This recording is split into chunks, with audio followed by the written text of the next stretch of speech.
Distinguished guests, ladies and gentlemen, it's a great pleasure to be here. And what I want to really express to you, you've already seen the documentary, that there are certain traits to us human beings. It's not a grid, it's not a box. That all of us, as we are alive in this world today, we face many things that are wrong. We face many things that are right. But as human beings, no matter what comes across our face, what comes across our experiences, we never lose the ability to have compassion. We never lose the ability to better ourselves. No matter how long we have slid down, we still always will possess a capability to improve ourselves. And it is on these fundamentals that the Peace Education Program exists. It is not to judge people. It is not to declare whether something is right or something is wrong. It is not to pass blame, but it is to acknowledge that as a human being, each one of us possesses a strength, seldom exercised, but nonetheless, we always have that strength. When we were born, we were vulnerable. We had no education to rely on. We had no physical strength to speak of that we could stand up and say, "Come on, I'll take you on." Maybe at one stage, we could not even walk. Now, I don't know how many of you remember that, but it'll happen to all of you.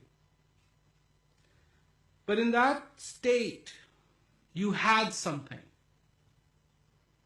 Nobody could explain to you why you should walk. But you knew you had a strength to be able to walk, and you made an effort. Was this effort actually rewarded by a certificate? No. Was this a lecture that you went to where they told you, oh, by the way, you really should walk, and this is how what walking is like, and a big movie screen with, people walking, and look, people from all walks of life walk, so better get with the program. No, you didn't know any of this. But you had a strength in you, a want in you to want to walk, and you exercised that. And you made more mistakes in the beginning than you got it right. But eventually, you also overcame your mistakes. And one day, you could walk. And then one day, you could run. This valiant effort, even though it looks very trivial and seems very trivial, was in fact transforming. It transformed you. It changed you. You became independent. You could go where you wanted to go. You were not dependent upon your mommy or your daddy and just going, Now you could go on your own. You could run up the stairs. And there was a power in it. But rarely do we ever sit down and think about that power. But that power has existed every single day in your life. It is present, waiting to be exercised again every morning that you get up. But do you? There is a real human problem, a severe human problem. And it comes naturally to all of us. This is a problem of the brain. Our brain, human brain, is a very strange thing.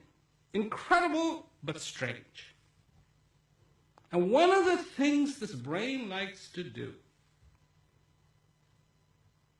is not have to compute things.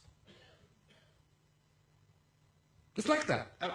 There's a scientific documentary. In fact, a scientist spent quite a few hundreds of thousands of dollars coming up with the proof for this. But this is how it is. And I'll tell you, because he could have come to me, I could have told him that for free.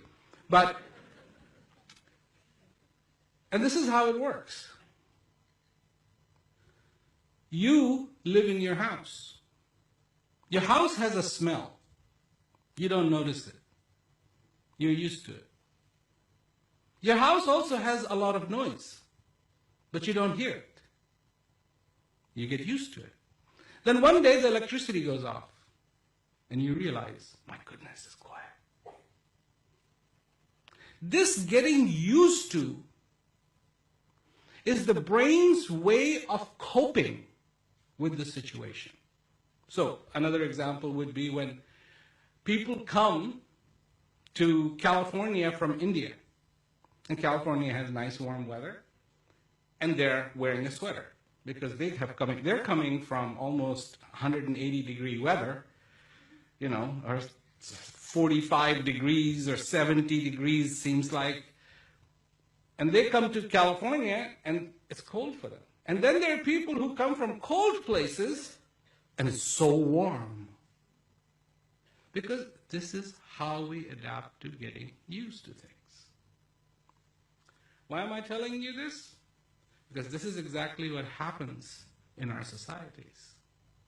We simply start to adapt to all the cheating and the lying that takes place. Right down to the point where we know we are being cheated. We are being told a lie. And there's no question about it.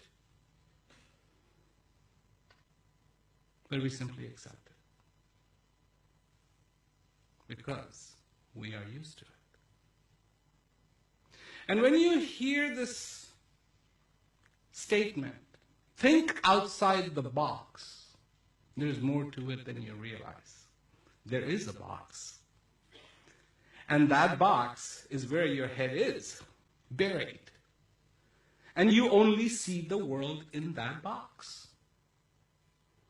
And what you need to do every day is say no. I want to know the facts.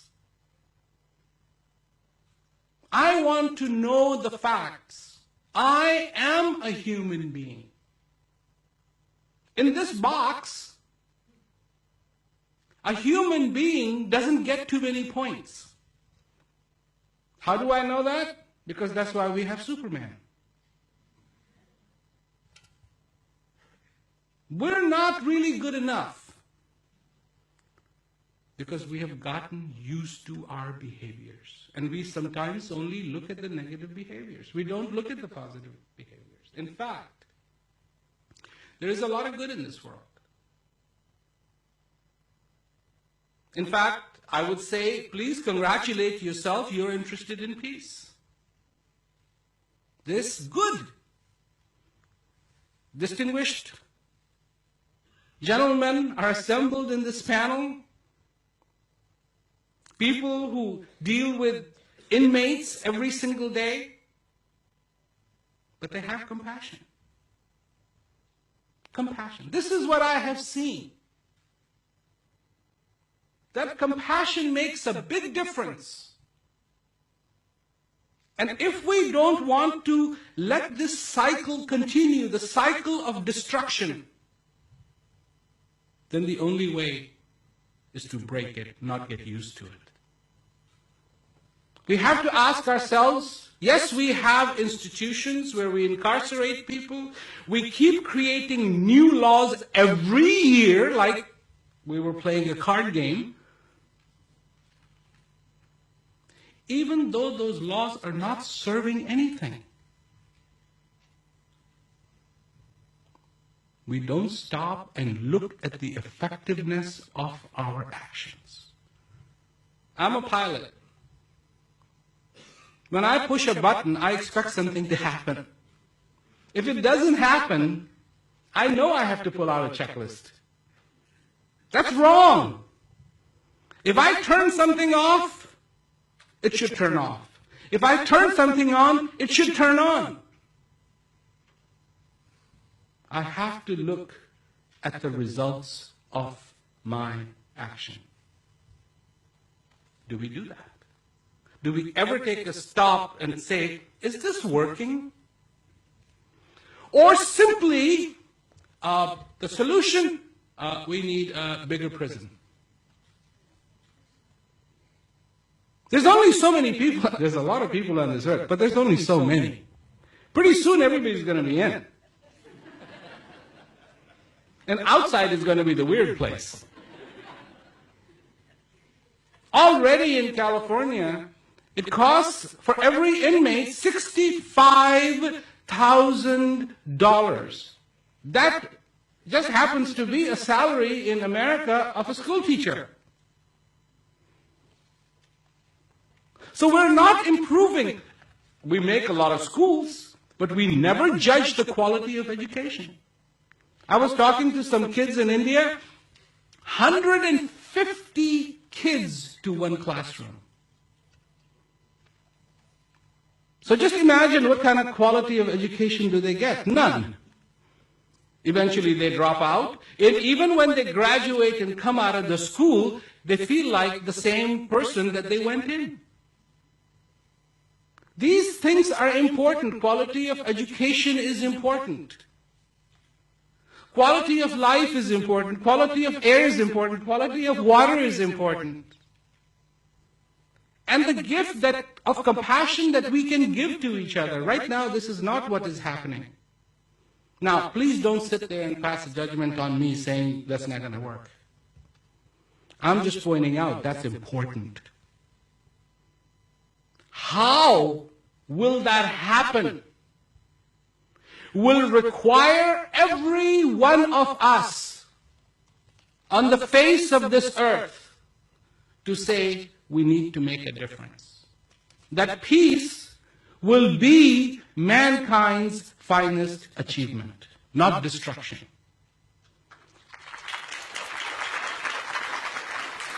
Right now, trillions of dollars is spent in making war.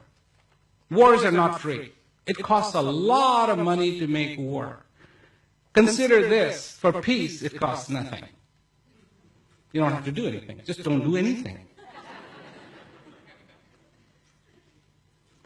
And so, what I'm saying here is maybe we're not on the right track.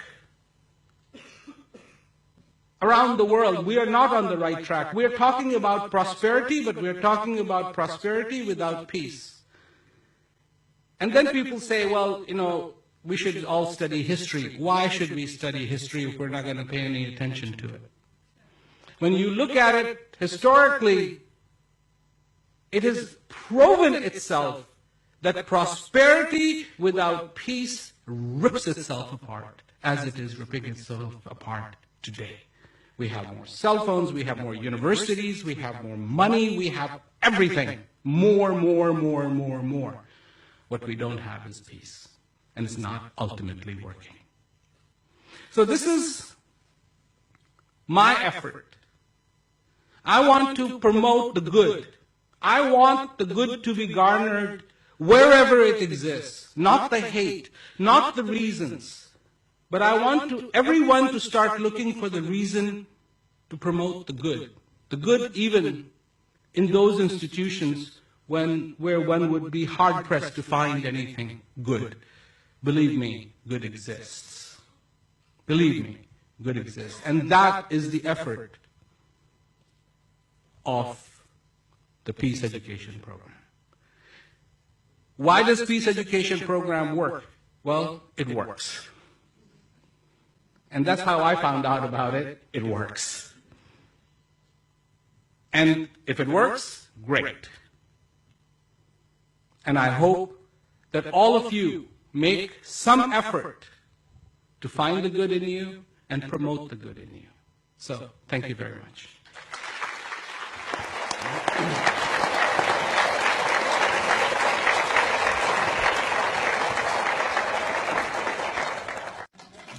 I would like to respond to that a little bit. One of the, peace education program isn't one of those programs that started off with, okay, here's the package, here's the program, and this is the result we're looking for. It actually started very simply, very basically. Okay, here's a nice message. I think your inmates would like to hear it. But then the consequence of that subsequently was that the return rate was the lowest. So right there is your cue.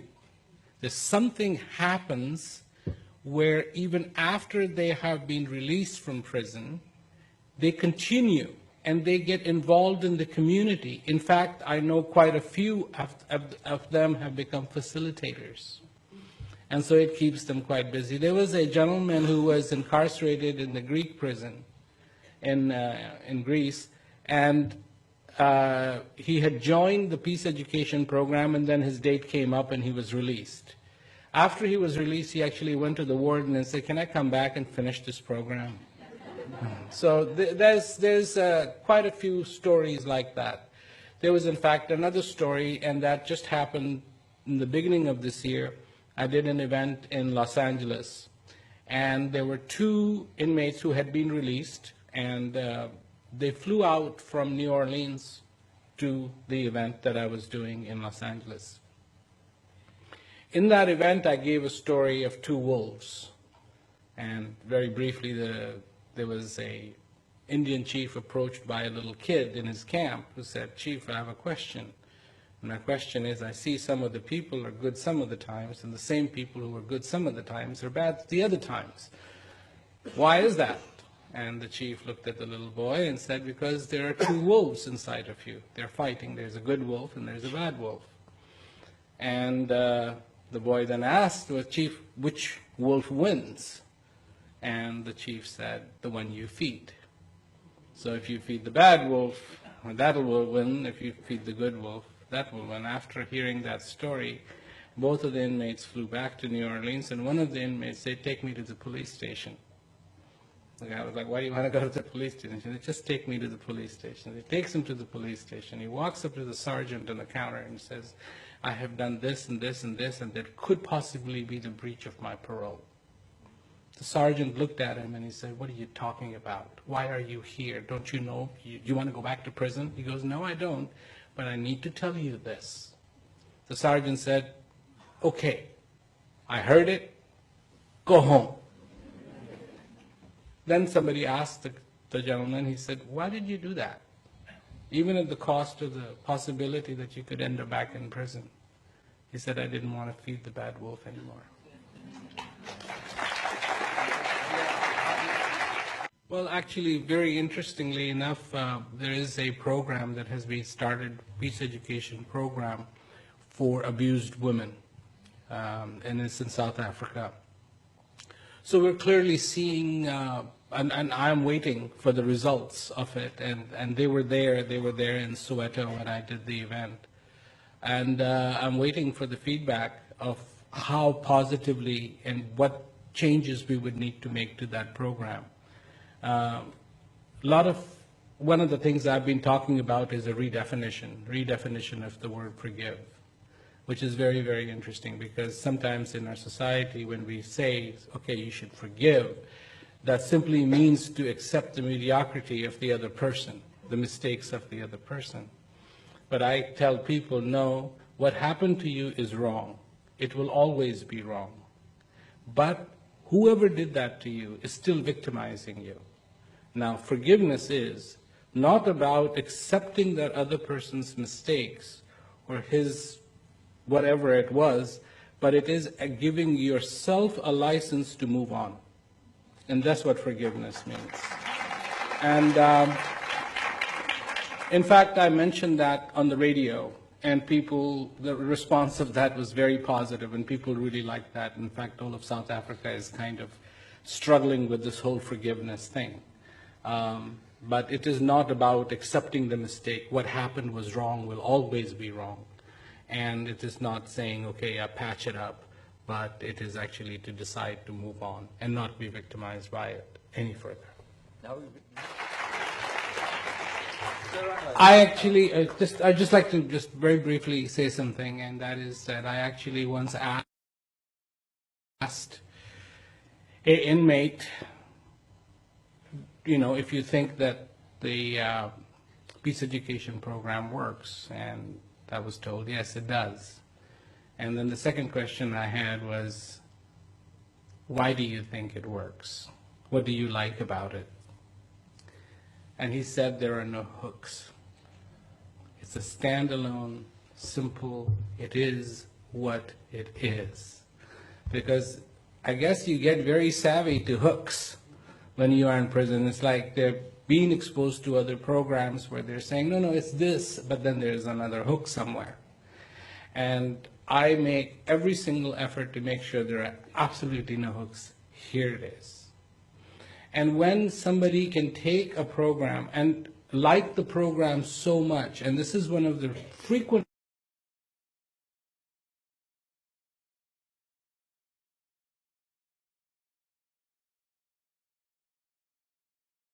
requests that I get is, could you please have this peace education program for my family who are not in here yet?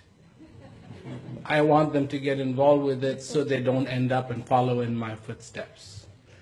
When a consciousness has been raised to that level, it's truly an incredible program. It is putting the human back in the human.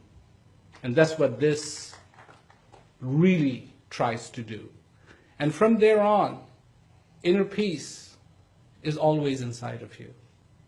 Inner peace doesn't have to come, and it doesn't come from the ceiling, from the well. It comes from inside of you. It's always inside of you.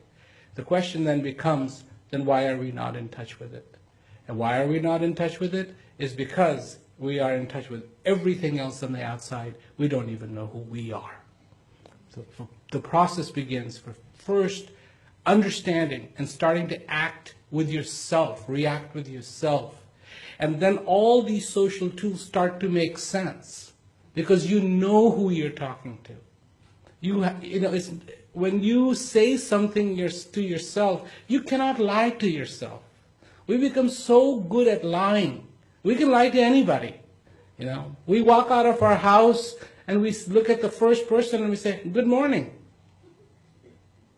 When in the back of our head is like, oh my God, what am I doing here? And here, maybe we are even walking to something in a horrible, horrible place, but are thinking, oh yeah, good morning, yes.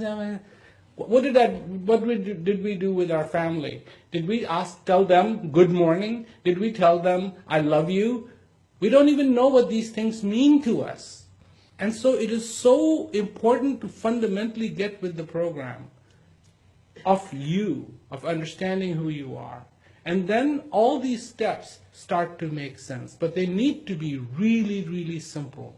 Because this is a way for them, if it is simple, they can stick with it. If it gets complicated, it's no longer going to be right.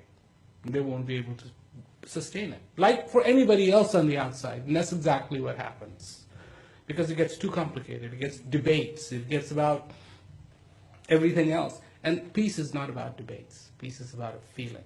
Peace is not about talking. Peace is about feeling. Thirst is not about talking. If you went to a restaurant and the guy just gave you a verbal menu but never brought you food after you ordered it, you would be disappointed, to say the least. Because what that restaurant is really about is taking care of your hunger. What thirst is really about is quenching your thirst. And sometimes we forget that. The bottle becomes more important, the glass becomes more important, the formats become more important, and the essence that really what you're having is the water. And that's what's going to quench your thirst. It's forgotten. Thank you very much.